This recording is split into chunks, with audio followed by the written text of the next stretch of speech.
Welcome to Impact Farming, where we introduce you to the people and ideas that will have a massive impact on your farming operation. Brought to you by Farm Marketer. Sit down, start the engine, and let's roll with today's show. Hello everybody and welcome to the Impact Farming Show. Today I have a special guest with me. I have Gerry Friesen. Gerry is an acclaimed stress expert. He is a motivational speaker. He is a humorist and he is a mediator. Welcome, Gerry. Thanks, Tracy. Good to see you again. It's nice to see you. You took the words right out of my mouth. I was going to say it's nice to have you back on the show. I am very excited about today's topic. This is one that is really going to hit home with farmers. Stress management. So for any of our farming audience out there, I'm sure we have all felt stress on an occasion or two, or months or years. Stress is something we deal with as farmers. So I'm so excited to have you here.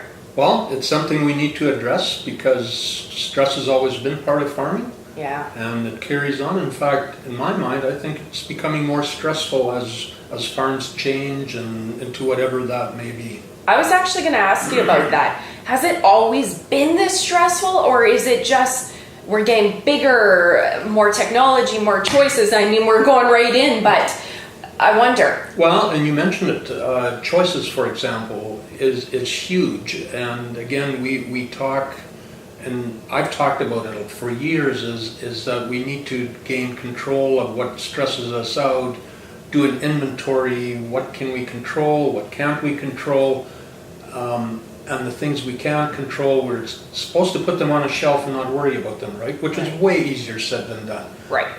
Because, and thankfully it's raining today, and that's not in our control, whether it rains or doesn't rain, but it still causes concern, it causes worries, it causes stress. Absolutely. But as we work through that, I've also come to the realization, and perhaps this ages me, things have changed so much in farming that there's actually a lot of things that we can control or where we do have choice, and so then that starts stressing us.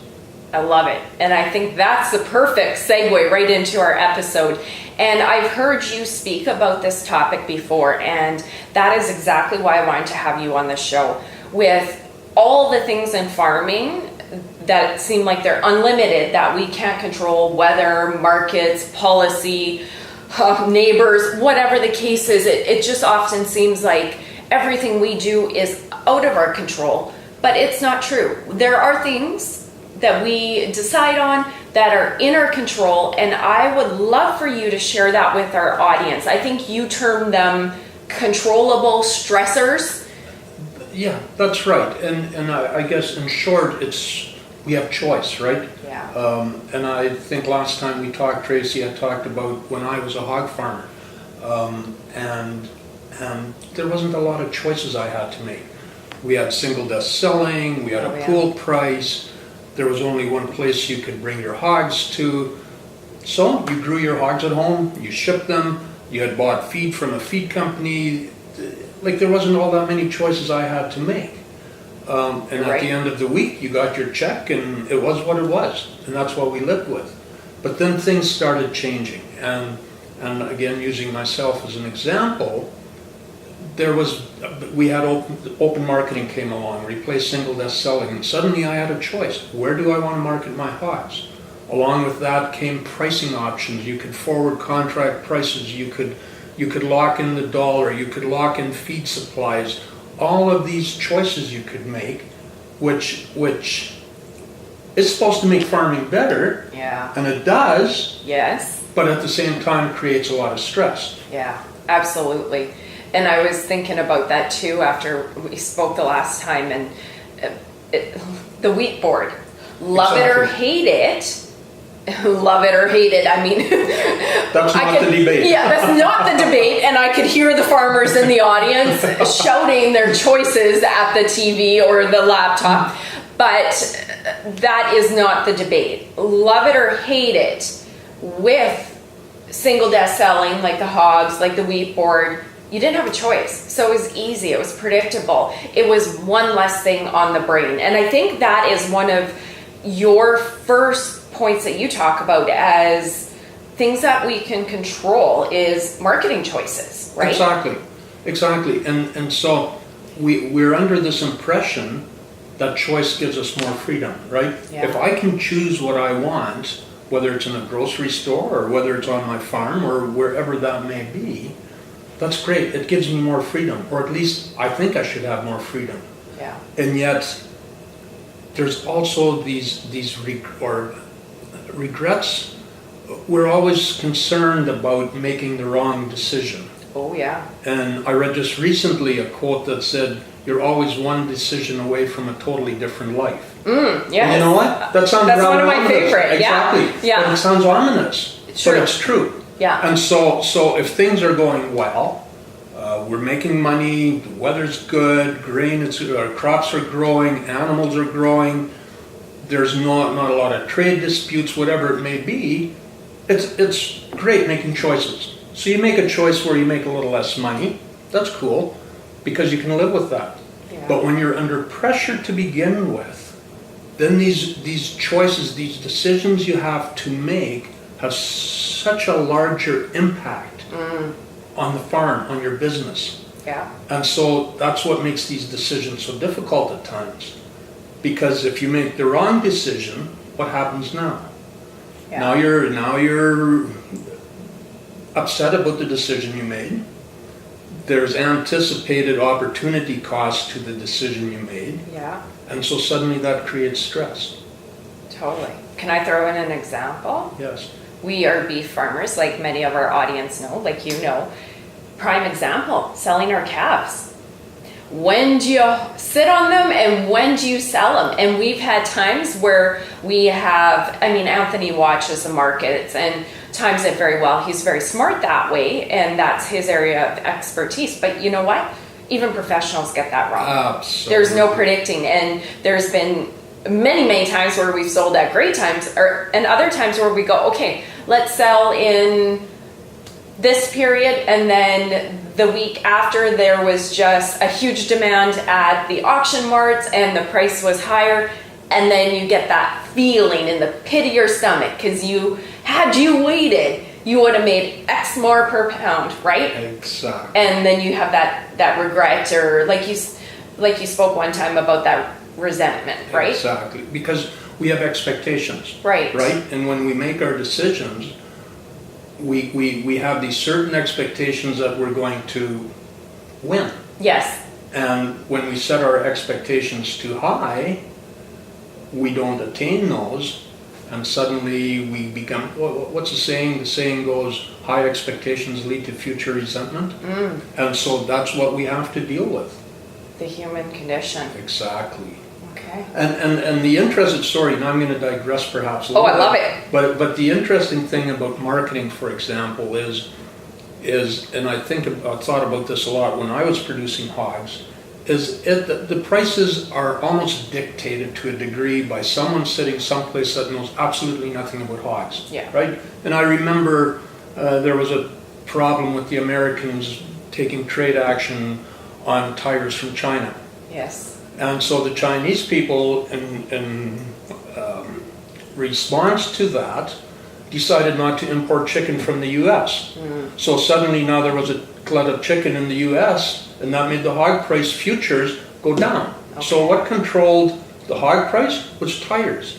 Wow, that's quite the chain reaction. Sorry, I know. And you know what? We see it all the time. There's direct trade issues that canola farmers right now, all of that stuff. But that's a pretty ping pong response to tires, right? Exactly. And we talk about uncontrollable stressors. That would be one of them, right?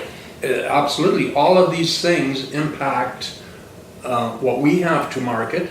Yeah. And impact our decisions.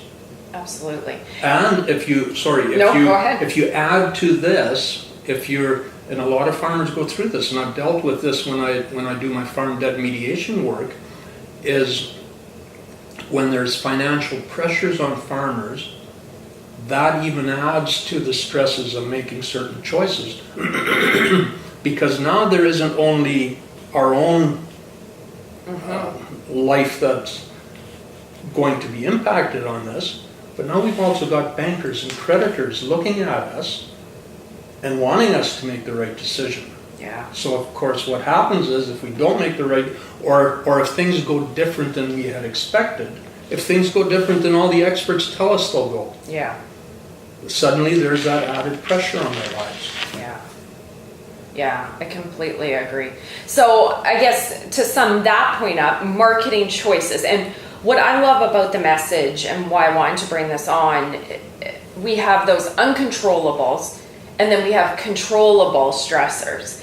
And to me, just a little bit of psychology, because I love that stuff, if we always focus on the stuff we can't control, weather, who's in government right now, let's not name names. Let's not go there. We won't go there. That's not the topic of the show either. But if we always focus on those things, that's a no-win. And we're going to be focused on those things. It's going to go down a negative path. Our brains are going to spiral. And it's not victim mode, but I think it's less empowering to focus on those points versus, like you said, we have marketing choices. The amount of marketing choices we have are phenomenal. Yeah. Because it gives us options. It's also stressful, but let's hop back there. It is phenomenal because we can do our research. We can, if we do our research, if we work with professionals that know what they're doing, we could seek out to the best of our abilities and try and get the best price. Sure, we make decisions on the best information we can. Yeah. And so really the lesson to be learned there is that we will never always make the exact right decision. No. Or the right choice. But we work with what we have, and we have to live with those decisions, but also at the end of the day not beat ourselves up for it, because we learn from that. Yeah. There's another saying I love is Father Augustine or someone said, I err, therefore I am. Right? I make mistakes. Yeah. That's why I am who I am. And so we have to accept that, and from those decisions, again, make the next one instead of becoming spooked. And then when you start panicking, then, that just increases the stress. It's so true. And I deal with it on both ends with our business and also with the farm. And you can really just spiral downwards once you make a mistake, or let's call it, you do the best you can with the knowledge you have at that point, and then the outside factors come in. And if you want to sit there and beat up on yourself, you'll just spiral downwards. Exactly. Can I share a quote I just posted? You and I are the quote king and queen here. I love this. I just posted one, and I think it just helps take off a lot of stress. And that's why I love quotes. They just shift my thoughts. And it goes something to this effect. Do the best you can, and then when you know better, you will do better. Yes. And when I heard that for the first time, I'm like, well, yeah, I'm going to do the best I can with the knowledge I have at that moment. And then from that point, I'm going to know more and I'm going to do better. Exactly. And it just really, when I heard that for the first time, I just, right, I'm human. Yeah. Right? Yeah, exactly. Good. Okay, I love it. So that's marketing choices. We have choices, and that is a positive thing. Are we good on that one? Yeah. Okay. So I know one of the other areas that you dove into when I was listening to you speak about this is machinery decisions, choices. Well, yeah, and if I can even broaden that a wee bit, Tracy, I think that falls into that same category of, what equipment do I need? Okay. How much money can I spend on equipment? I was at Ag Days, as were you. There was a combine there that sold for over $1 million. Like the prices of equipment are just absolutely huge. Yeah. So we really have to be careful as we make these decisions. But these decisions also have to be made with, and again, you mentioned before the canola issue. So this spring, as farmers were going to the field, they had their crop plans all done, And suddenly it became a question of, do I sow canola or don't I? Do I put something else into the rotation? Yeah. So we have to decide that. So if I sowed canola and this trade action disappears and prices go up, great. Yes. If I decided not to sow canola and that happens, I'll be kicking myself. So again, whether it's machinery, whether it's cropping decision, do I spray? How much fertilizer do I use? All of these, which type of spray, which type of fertilizer? Like all of these things now play into this farming thing. Yeah. And have such a big impact on our bottom line when we're already dealing with an industry that works on very, very slim margins. Yeah. So that's why those decisions we make or on all these various things play such a major role. You know, and you're so right as we say decisions, and I can't help but feel the pain because I felt the pain. Yep. You're a farmer, you felt the pain. Again, we're so fortunate to be in 2019 with the technology and the innovation that we have that just lets us grow that much more food on our land. But also, how do you not get paralyzed with your choices of equipment, with your choices of crops, with your choices of fertilizer, chemicals to put on, fertilizers, all that good stuff? How do you not even get paralyzed on that? And that's just a few decisions of a farmer's life, right? Exactly. Wow. For sure. So, okay, number one would be our marketing decisions. Number two would be our machinery and inputs. We have choices, and that's the point of this episode. As much as we want to focus on those things that are out of our control and stress us out, we can do a great job in research and really think about the machinery that we need, the inputs that we need.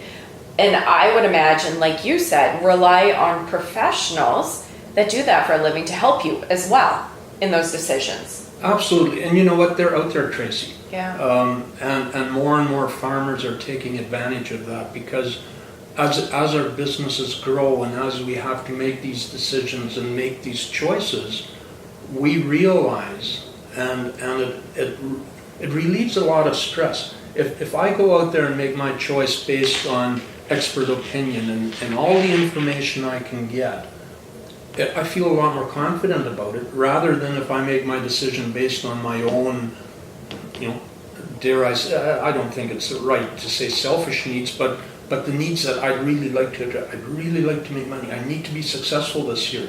So you make decisions on the spur of the moment. Yeah.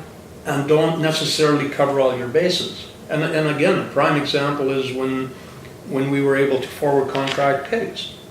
Well, guess what? There were prices that came up, and boom, we hit the button, right? Yeah. But forgot about the input, forgot about the feed. Well, we did that, and then feed prices skyrocketed, right? And so suddenly we were out of whack again with what we had hoped would be positive margins. Yeah. So what do you do next year? Then you lock in your feed prices, but forget about the hogs, and then the inverse happens. Yeah. So again, Absolutely. and so now you're starting to panic, and you make these decisions, and guess what? Now the banker gets really interested in what's going on out there, right? Mm-hmm. And that just, there's another whole bunch of choices we can make, right? Yeah, with absolutely. the banks. Interest rates, we heard a year and a half ago, we heard that interest rates were going up. Mm-hmm. Well, they didn't. But there were certain decisions made, and I talked to farmers who started making decisions based on that forecast, right? Yeah. So, have there been major negative impacts there? No, but there could have been. Yeah. So, and of course, and again, this is going to age me, but I remember 24% interest rates. Do you? Yes, I do. I'm thankful I don't. I'm really thankful, and I hope I never see exactly. it. Oh my goodness, yeah. Yeah, there was a lot of farmers that have those knowledge hairs that remember those days. Or a lack of knowledge here. Or lack of knowledge here. Yeah. And, I just feel so much for farmers, again, knowing how much a farmer, a business owner, how many different experts they need to be. You need to be finance. You need to be an equipment expert, a crop expert, an animal expert, a veterinarian, a repairman, a financer, a banker. Yeah. Like, come on, those are 10 different professions. And Exactly. farmers expect to be the best, to know the best, and make the best decision in 10 roles. That's a lot of pressure. Exactly. And not only do we have those expectations of ourselves, Yeah. there's others that we deal with that have that same expectations for ourselves, Very right. right? Yeah. Because their livelihoods, whether it's the input dealer or the equipment dealer or the bank, whoever, their livelihoods depend on my decisions as well, right? Yeah, So suddenly absolutely. that increases that whole burden even more. Yeah, that is a Well, I'm lot. making it sound really negative. We're supposed to be focused on positive, but you know, Okay, it's we're so, going there. it is so two sides to the coin. Each Absolutely. one that we're talking about is a stressor in itself, but taking and flipping that coin and going, wait a minute, I do have control of these decisions, right? Going back to the top, I make those marketing decisions. Have I done my research? Have I used professionals? Am I following the markets? We have control over those, Yeah, exactly. right? Like you said. Yeah. And then number two, the machineries, the inputs. There is so much information online. There's professionals. So yeah, is it overwhelming? And yeah, we can make the wrong mistakes, the wrong choices. But flip that coin. My goodness, the abundance of information we have. And that's why and farmers out there are smart Yeah, and they know how to make those decisions. yeah, But we have to be aware of, when we do make the wrong one, what the consequences are and how we can best deal with them, right? yeah. Because again, we said it before, I'll say it again, we will make the wrong choices. Absolutely. That's the reality of it. And if there's someone out there that's never made a wrong choice, I'd like to meet them. I'd like to venture to guess they're not trying hard enough, right? I could Could get be. into another quote. As soon as you're in the ring, playing the game, doing the business, Exactly. that's the cost of going out there, putting yourself on the line, being a farmer. That's just par for the course in business. You're going to make Exactly. mistakes. If you're scared and you're going to let that paralyze you, well, I mean, Yeah. we know how that goes, right? Yeah, exactly. Yeah.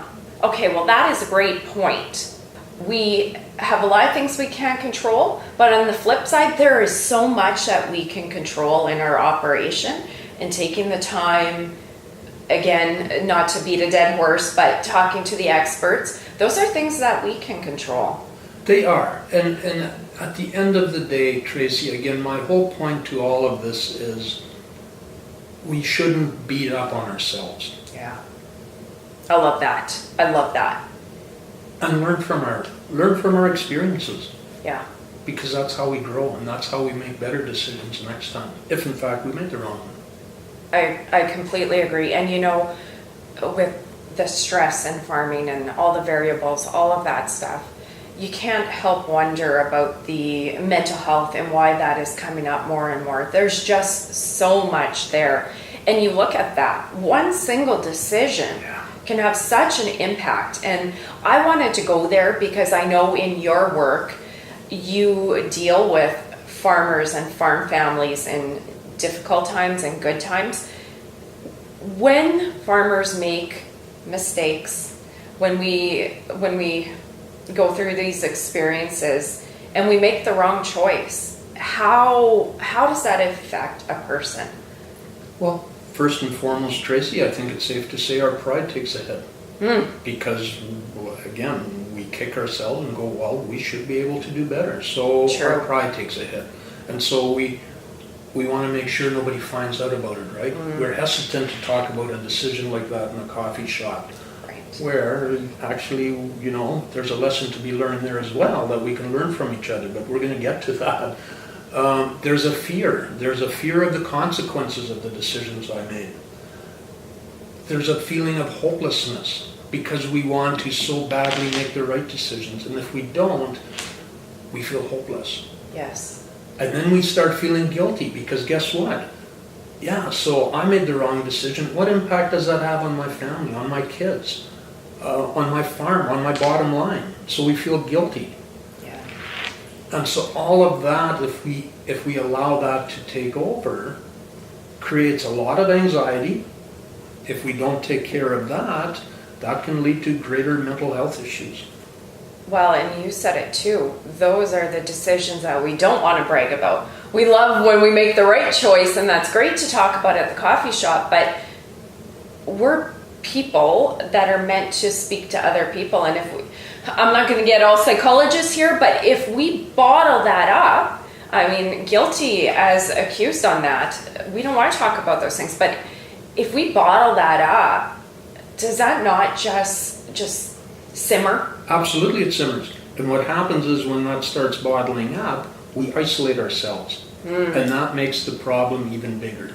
Yes. And again, I mean, we're gonna get into this, but we hear about stress management tips, and you know what, we've heard about doing a body inventory, and you sit and you do your inventory, and we talk about meditation, and we talk about yoga, and they're all great. I'm not going to be negative about them, but I'll tell you something, there's not a lot of farmers out there that go, holy Toledo, I think I'm going to pull out my yoga mat and do some yoga.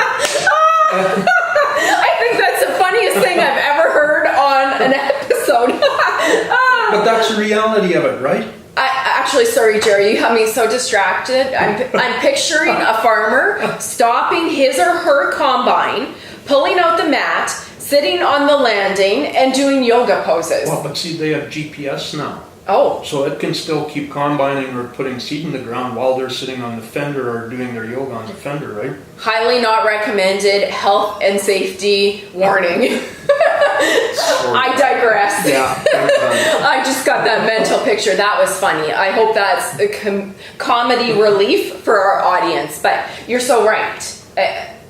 And there might be farmers out there that do that, and that's fantastic. But I know you've farmed, you've had your own personal journey through good times and bad times in farming, and we actually shared that on our other episode 23 of our show. If you guys haven't watched that, go watch that. That's fantastic. Gerry shares his journey. But I know that you have your own tried, tested, and true stress management tricks. I do. I have some simple ones, Tracy, that I use. Okay. But first and foremost is human connection. Oh. We need to connect with others. And it's through the years as I've worked with other families, even as I was going through a lot of this stuff myself on my own farm, when you talked about bottling up things, I talked about isolating ourselves. That's the absolute worst thing you can do. And it's really interesting when you sit down and talk to other people and you actually become authentic, and you start talking, you're going to find out the other person is experiencing the same thing. That's hard though. That's that whole hard.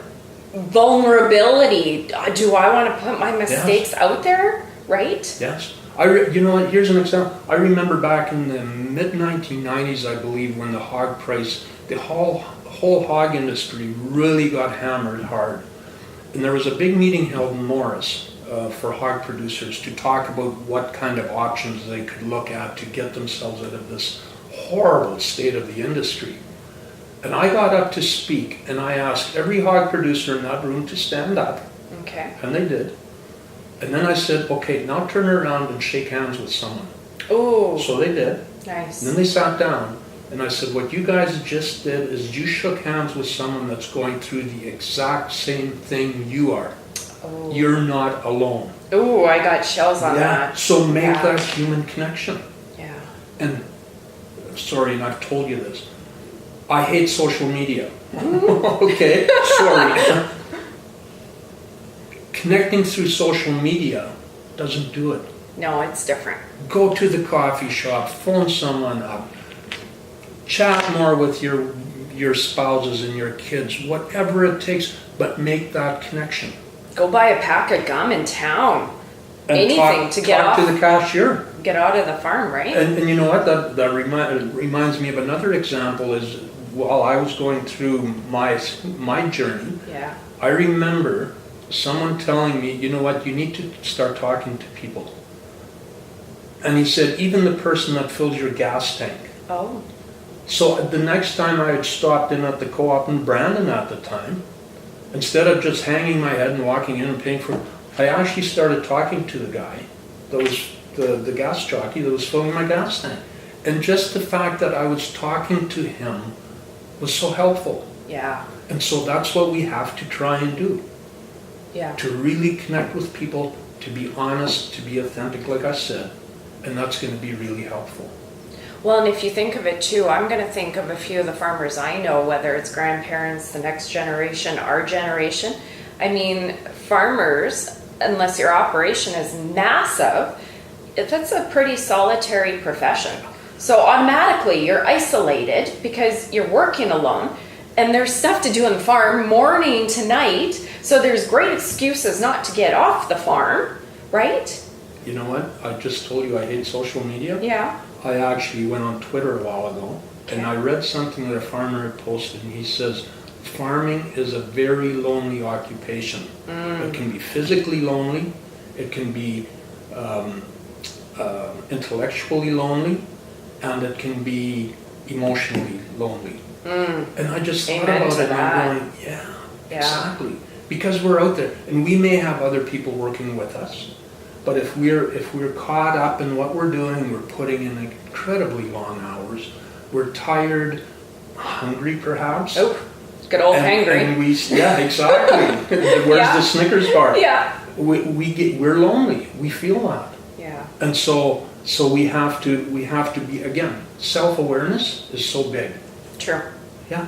And so I talked about being hangry, right? Mm-hmm. We have to take care of our bodies. It's no different than your tractor out there, right? It needs fuel. It needs tires. How easy people forget that Exactly. too. Not packing enough water, not packing enough food, and then they just go too long. Your body gets shaky. Well, what does that do to your, I'm no doctor, but your cortisol and all of that. Exactly. And then that affects your body chemistry, which, again, I'm not a doctor, guys. No. But I read a lot about this, and I know from myself, you just don't feel optimum health and energy and mind if you don't eat right. And I mean, you don't have to be a doctor to know these things. Okay, good. I mean, we experience these things, Right. all of us. Yeah. It doesn't matter what we're doing. If we don't eat, we're not going to feel right. Yeah. If we don't sleep, we're not going to feel right. If we don't exercise, and I shouldn't talk about exercising when we talk about farmers because they get lots of exercise. They do. But if we don't take care of our bodies, that has such a huge impact on our mental health. Absolutely. Okay. So Laughter. You said before when you laughed about the yoga mat, right? That was laughter, a good one. Laughter is the best medicine. It is. It absolutely is. Yeah. And I find it so interesting that kids laugh up to 400 times a day. As adults, that gets reduced to maybe 12 times a day. We need to laugh more. You know, and I'll throw myself under the bus on this one. I'm a serious business person. I have things to do. I don't have time to laugh. You know, I've caught myself thinking that.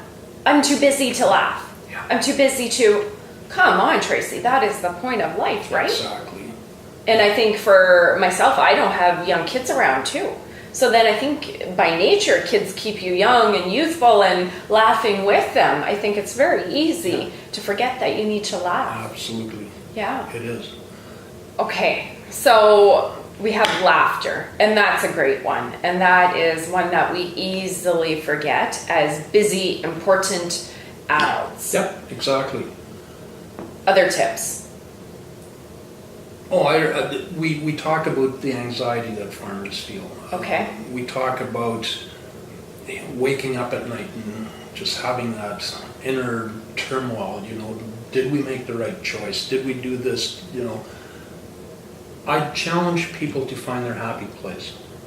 And I think for the most part, and although I've met people that simply can't find their happy place, and so, there's other steps to take, and seeking the help of a professional is obviously part of that. But I think most of us have one thing in our lives that when we think about them actually make us happy, perhaps even make us smile. Yep. And so I tell people, and I'll tell you what mine is. Mine is golfing. Okay. I love to golf. Good. And so when I wake, and I did this back when I was going through financial difficulties on the farm, I would wake up at night and of course be really anxious. And I would think up a golf course in my mind and I would start playing it in my mind. And normally by the fourth hole, I'd be back asleep. Because it just calms your thoughts, right? Well, I guess it's the opposite of going down that rabbit hole. The more you continue to think about the thing that's stressing you out, the more anxious you get, the less you can sleep. Like, just change the train station, right? Exactly. Go to that happy place. I like that. And here's a thought for people, whether they have a happy place or not. The most amazing tip I'd heard, and this happened about 3 years ago. I went to see a therapist because of my own issues. And she said, well, we'll talk about cognitive behavioral therapy. And I said, well, I know all about that. And she said, well, we'll talk about how meditation can... I said, I know all about that. And she finally, out of frustration, looked at me and said, so what can I help you with?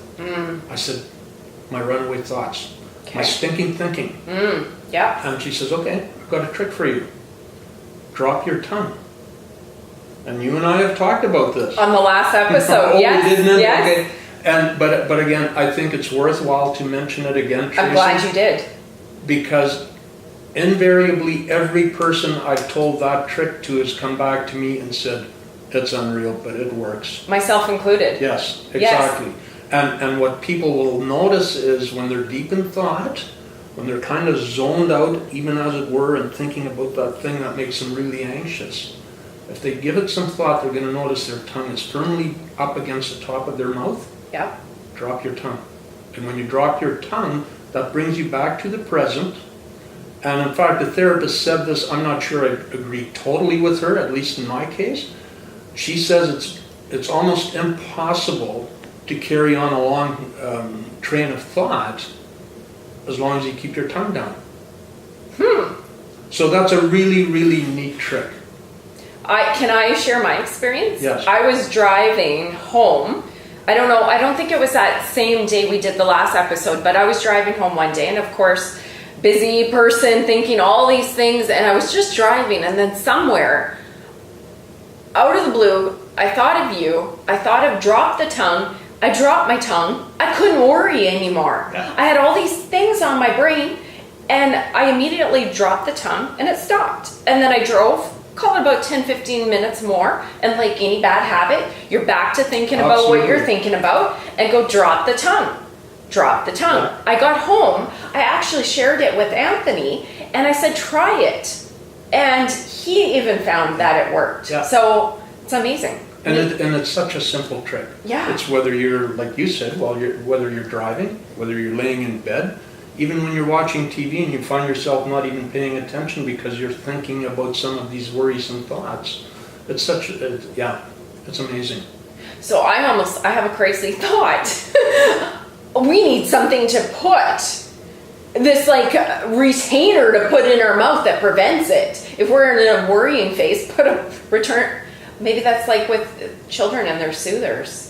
Here I go way out there. An adult soother to stop you from worrying. Oh Okay, my goodness. You designed that. Yeah. Hey, I might make millions on that. You might. Jokes aside, you know what? That technique absolutely does work. I've tried it, and you've said that it's worked for everybody. Absolutely. Wow. That's great. And ultimately, if nothing else works, Tracy, seek the help of a professional. Yes. They're out there. Yeah. And there's absolutely no shame in seeking the help of a professional. Yeah. And based on my experience, at last count, I think I've seen 7 different professionals. Okay. It was the last one that finally gave me the help that I needed. Yeah. I was ready to give up, like psychologists, psychiatrists, mental health workers, counselors, therapists. I just couldn't get over that hump. And then I went to see, and believe it or not, I didn't think it would work. I did this to placate my family, quite frankly. They said I should go see a naturopath. Well, I went, yeah, what's that going to help, right? Yeah. Supplements or eating more veggies, less, whatever it is, right? It just, but I went. You were a skeptic. Yeah. I was a skeptic, trust me. And she gave me, and it wasn't a whole bunch of supplements. It was something really, really simple. But what she did far more than that was she finally connected dots for me. Okay. And so my mental health stuff that I had been experiencing suddenly made sense. Nice. right? And so that just was so helpful. Well, and I like that. And you know what? Everybody goes through stuff. Yeah. I just heard yesterday, just the other day, that everybody you meet is fighting a fight or some Yes. form of a battle. Yeah. We can't think that we're just the only one going through a hard time. Heck, if it's BSC, chances are every beef farmer is going through the exact same thing. Why are we hiding it, right? And the other thing, don't ever minimize what you're going through because someone else has it worse. Because each of us have our own journey. Each of us has our own level of tolerance for stress. So we just simply have to be self-aware and realize, yeah, you know what, there's something going on with me that isn't right. Okay. And so deal with it as best possible. Because if you do that, your next day, your next decision, your next choice is going to be so much better because of it. Ooh, that's gold right there. Okay, so we've chatted a little bit about the work that you do with farmers. Before we wrap up this episode, can you talk more about that work that you do with farmers? Yes, I can. Just to give you a little bit of background, Tracy, I grew up on a farm. Together with a brother, took over the family farm. It was a turkey operation. We had to expand into hogs. I swore high and low I'd never be a hog producer, and there I was a hog producer. Never say never. Never say never, Yeah. exactly. And you know what? It did not go well. I remember the hog price of 1998, which at the time they said took away 15 years worth of equity that hog farmers had built up. Yeah. I had only been a hog producer for 13 years, so I went the wrong way and could never totally recover out of that. Okay. But in the 90s, I was involved in what I call agricultural politics, Manitoba pork marketing. Did a lot of negotiating with packers, with government. And in 2000, I was appointed to the Manitoba Farm Mediation Board. Okay. And suddenly I realized that I had found my calling. I know that sounds a little goofy, but No, that's really what it was. That's a great moment in life. It was. It was Yes. absolutely awesome. So I started dealing with farm families facing financial stress. Wow. Because I liked doing that, I started taking training in mediation and became certified as a mediator. I dealt with, I think its last count was 700 farm families in Manitoba that were dealing with financial issues. Wow. And then in 2007, which was after I had had my own mental health crash, as it were, I got involved with the Manitoba Farm and Rural Stress Line. Okay. Took their intensive training, became certified as a counselor. Okay. And so that's when I really started looking or understanding myself, but also being able to help farmers, not just with farm debt mediation, but also as far as mental health stuff goes. And so in 2010, I started talking about my own personal journey. And it was interesting because we had this project in Brandon called Men in Depression, because men and women react differently to this, and I don't want to go there. Absolutely. But it was interesting that for a brief period in time, there was a little bit of awareness of stress in men and farmers and depression and mental health issues. But it wasn't really till in the last year or two when we have FCC doing what they have, the booklet they produced called Rooted in Strength, I believe it's called. Do More Ag is out there. There's all this awareness, which is so awesome. And now I've been able to talk to a lot of different groups. Did a number of presentations this winter in Manitoba and Alberta. Being able to talk to farmers about what I experienced and being able to share tips with them, just like I did with you. And we can talk about this and have the conversation, which is so important. It is. And I know your episode on impact farming, episode 23, as I mentioned before, is probably still to this day our highest listened to and watched episode. Wow. So that tells you something. Exactly. And I know when you shared that message, I got messages from people afterwards thanking me for having you on to share that, because you know what, it takes one person with the courage to talk about it, and then it's a little more okay and a little more okay. And I think it just, when you know you're not the only one dealing with that, when you get out of yourself, get out of your own way, it just feels, it's just life-changing, liberating, right? And so I tell my story, and sometimes when I go to bed at night, I wonder why I would do that. But then after that episode, I actually had a message on social media. See, social media is good, Gerry. From someone near Saskatoon, Okay. who said that he had been listening to it on the radio, I assume, or however he had listened to it. And he said he had to pull over because he was crying so hard. Oh, wow. But he said for the first time in a long time, he didn't feel like he was drowning. Oh, wow. Well, when I hear that, I go, okay, you know what? I'll tell it again. That brings tears to my eyes. Because we need, again, I'm repeating myself, but we need to have the conversation. We do. Yeah.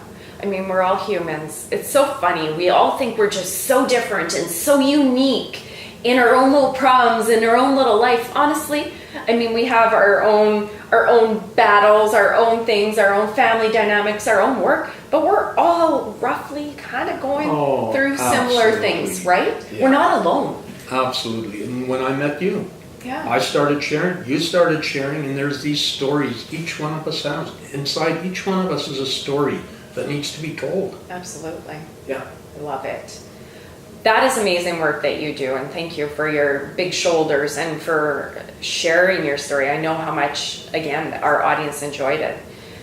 Okay, so that covers Gerry and who he is, what he does. I love all the tips that we've brought to our audience for stress management, and just as parting words, really, we have choices and positive things we can focus on, right? Absolutely. Yeah. For sure. Yeah. Good. And I would just challenge people, if they want more information on me, Yes. if they would like to talk to me, they can find me at www.gerryfriesen.ca or at signaturemediation.com. Either one of them. I've got 2 websites. Would love to talk to people. And I'm smirking because you can also be found on social media, Gerry. The social media he loves so much. And you know what you do, I've seen you share some really great articles on there, so I want to let our audience know that you are on there and your websites, and if somebody wants to talk to you, can they give you a call? Yeah, absolutely. Okay. Absolutely. And if it's just to ask for further information, whatever it may be. Okay. Yeah, absolutely. Excellent. Well, I want to thank you so much for joining us on the Impact Farming Show. You have such knowledge, such passion for helping farmers, and on behalf of myself, the show, and our audience, thank you for joining us. It's my pleasure, Tracy. Excellent. Yeah.